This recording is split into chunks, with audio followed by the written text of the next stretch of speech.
Kamusta mga tol? Good or bad ba si Klay Thompson para sa Miami Heat? Meron pa bang ibubugay? Ano ba itirahin na natin niya? Pero bago yan, at tsara muna tayo, focus lang sa goal.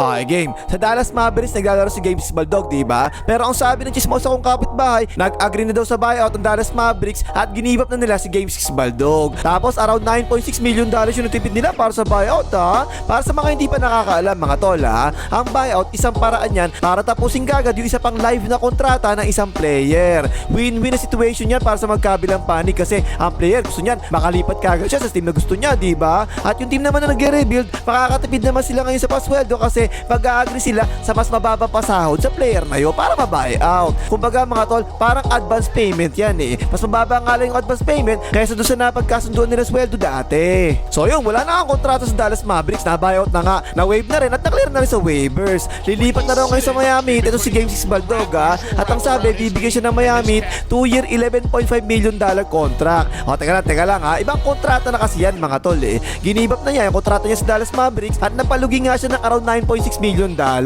Tapos ngayon, susweldo siya ng bago ngayon sa Miami Heat. Around $5.5 million siguro sa first year. So around $4 million yung talagang ginibap ni James Baldog para makalipat lang siya sa Miami Heat, ha. Yan, isang magandang proof yan na gusto talaga niya lumipat sa Miami Heat. O yan, tapos na tayo sa kontrata, ha. Ang tanong natin kanina eh, good or bad ba si Klay Thompson para sa Miami Heat? 6'5", 220 pounds, 36 years old na. At dating 11th overall pick noong 2011 draft. At dating 4-time NBA champion no, sa Warriors kasama ni Draymond tsaka ni Bishop of sometimes, ha. So medyo may edad na mga tol, 36 years old na si Game 6 Baldog eh. Last season, 69 games siya naglaro para sa Dallas Mavericks. Pero off the bench na siya noon mga tol eh. 8 games na siya nag-start actually at almost 22 minutes per game lang siya naglalaro, ha. Pinakambaba na niya sa buong career niya eh. 11.7 points per game lang. Career low din niya, pinakambaba na yan. 2.1 rebounds, 1.4 assists, 0.5 steals, 0.3 blocks, 39.3% lang sa field goals, pinakamababa niya rin yan. At 38.3% sa 3 points, sa 7.6 sa 3-point attempts per game. Yan yung kailangan nyo mapasin kagad dyan mga tol, ha. Alam natin lahat, si James Baldog 3-point shooter yan, diba? Magaling niya sa mga catch and shoot. Pero tingnan niya mga tol, last season, sa 10.6 attempts niya kada laro, 7.6 attempts doon, galing sa 3 points eh. Ano bang ibig sabihin niya na? Eto, tingnan niyo mga tol, ha. Nung nasa Warriors pa dati si Game 6 Baldog, 33 years old na siya noon, ha. Pero 18.1 field goal attempts siya noon, ang dami, oh. Tapos 10.6 na 3-point attempts, ang dami rin, di ba? Pero marami pa rin talaga yung mga attempts niya sa 2 points. Hindi puro 3 points lang tinitira niya doon eh. Yan yung isang reason kung bakit bumaba talaga yung field goal percentage niya last season eh. Naging 39.3% lang, napakababa niyan. First time actually niya sa buong career niya na less than 40% siya sa field goals eh. So kapag tinignan natin ang shot niya ni Game 6 Baldog, tingnan nyo, ayan no, puro 3 points talaga eh. Ang pinakapatindi dyan yung sa loob mga tol, 34 out of 63 lang sa 69 games yan mga tol, ha. Ibig sabihin, isang beses lang siya tumitira sa loob kada laro, ganun katindi yun. Samantalang noong 2022 hanggang 2023 season, ayun yung shot niya, tingnan nyo, 115 out of 197 siya sa loob, 15.7% ng shot distribution niya, medyo marami eh. O ano, nagigis nyo ba yun mga tol, ha? From 197 attempts sa season sa loob, last season 63 attempts na lang, napaka-konti talaga, laki ng pinagkaiba eh. Ha, like mo hype ka, ano na? Ang tigas ng mukha mo, di na nga makashoot sa Game 6 Baldog, di ka pa magla-like, mag-like ka na!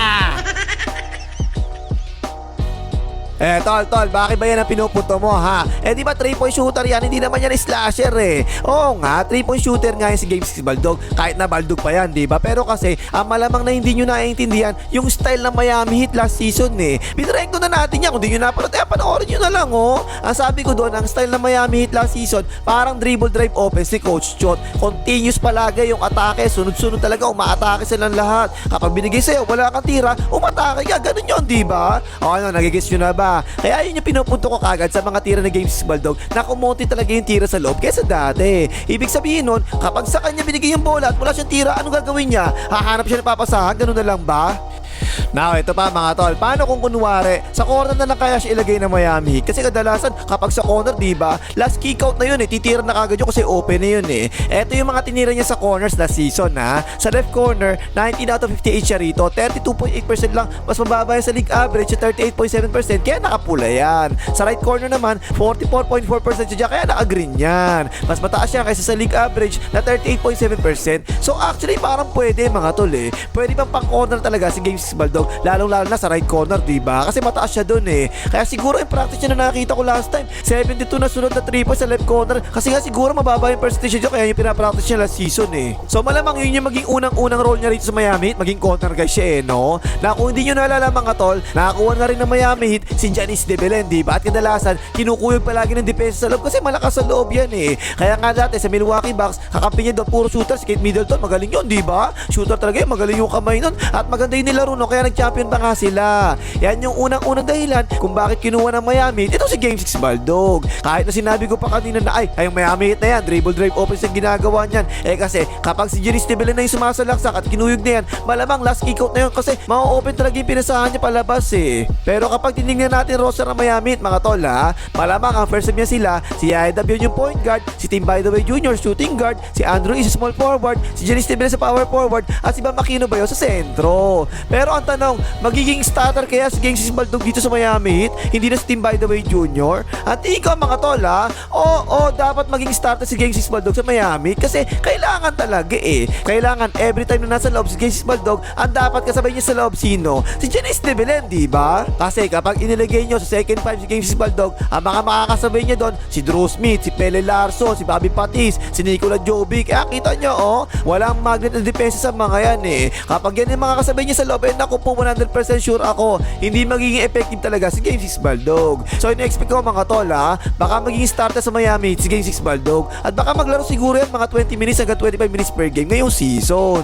At saka isa pa kasi mga tol, diba ngayon, medyo mahina na dumipesa si Game 6 Baldog eh. So in-expect ko, magiging starter siya para makasabay niya sa loob yung mga malalakas dumipesa ng mga player na Miami Heat. Para meron pang sasalo sa kanya sa depensa, diba? At idagdag pa natin dyan mga tol, si Game 6 Baldog, mataas ang pride niyang hype na yan eh. Kita niya sa Dallas Mavericks, bumaba talaga yung laro niya nung naging off the bench siya, diba? Feeling kasi niya, magaling pa rin siya, kahit Baldog na siya eh. Kaya pag inilagay mo sa first time yan, for sure, tataas na naman uli yung kumpiyansa niyan. Commercial, pasok!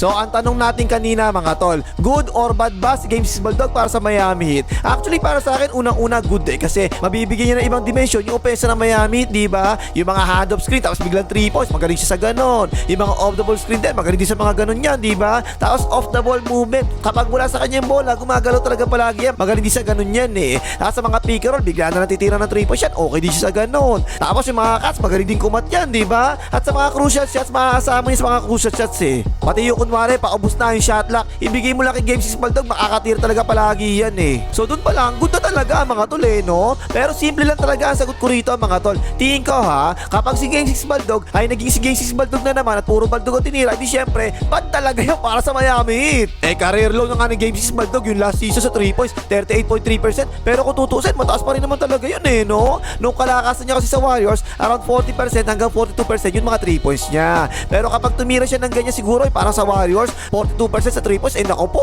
for sure, good talaga yan para sa Miami Heat eh. Kahit siguro, 4 3 points lang tira mo sa Miami Heat, okay lang. Eh kasi mga tol ha, hindi lang actually sariling production niya, yung apektado dyan eh. Pati yung production ng Giannis De Belen magiging apektado dyan. Mas luluwag ang depensa sa loob kapag maganda yung shooting ni Game 6 Baldog kasi mas luluwag ang depensa sa loob kapag maganda ang shooting ni Game 6 Baldog, diba? Kasi hindi mo pwedeng iwanan sa corner yan, di pwedeng tumulong yung depensa ganyan eh. Mas makakasalasak ngayon si Giannis De Belen. Yung ganun lang kasimple yun mga tol eh. So right now, good talaga to para sa Miami Heat para sa akin eh. At malamang tataas pa yung kumpiyansa niya sa ngayon at nasa tamang team na siya ngayon. Contender talaga to Miami Heat na to, hindi rebuilding team to eh. So dito talaga siya bagay, hindi sa Mavericks. Okay na pakimakas, maliga mga ito ng Game 6 Baldog.